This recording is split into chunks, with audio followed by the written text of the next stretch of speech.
Fire in Brooklyn. Flames erupted early this morning in an apartment building on Fountain Avenue in East New York. A woman and a 17-year-old girl were killed, and 3 children are critically hurt. Fire officials are looking into whether the fire was intentionally set.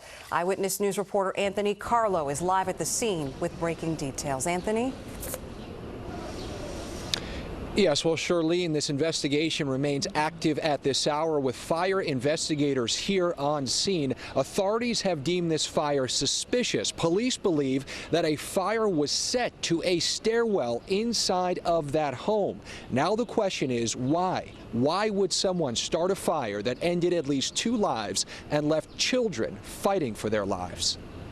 The sound of piercing screams shattered the quiet early morning hours as this Fountain Avenue apartment building full of children went up in flames. Yeah, there's a screaming crazy at the beginning. This eyewitness came home from work at 2:15 this morning to chaos. 2 of the kids, they took it in the shoulder. The firefighters, they took it to the ambulance. Authorities say 2 girls, ages 14 and 10, and 1 9-year-old boy were taken to Brookdale University Hospital in critical condition.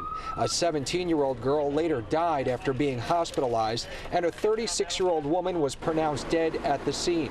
All victims appear to be related and live on the 2nd and 3rd floors. You don't want that to happen to none of your kids or nothing like it's just heartbreaking, man. Neighbors say a relative of the victims owns a beloved neighborhood deli that remains closed today. The family is well known throughout the neighborhood. Like I said, they speak to everybody, they wave. A fire investigation quickly turned into a criminal investigation with arson investigators on scene. It's believed the fire was set to a stairwell. The FDNY says it responded to the call in just over 2 minutes, but a vehicle blocking a fire hydrant posed a challenge, as did heavy fire conditions. Very heavy fire at the front door, which extended up the staircase to the 3rd floor, entered the 2nd floor apartment, and came out those front windows. Heartbreaking for neighbors to see a family ripped apart. This really hurts my heart because, like I said, that's like my family. You know, I love them to death.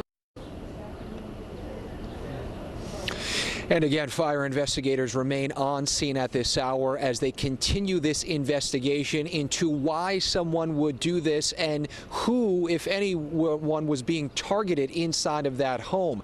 A firefighter suffered a minor injury battling this fire, and another man was taken to the hospital in serious but stable condition. A tragedy here in East New York that has left the community rattled.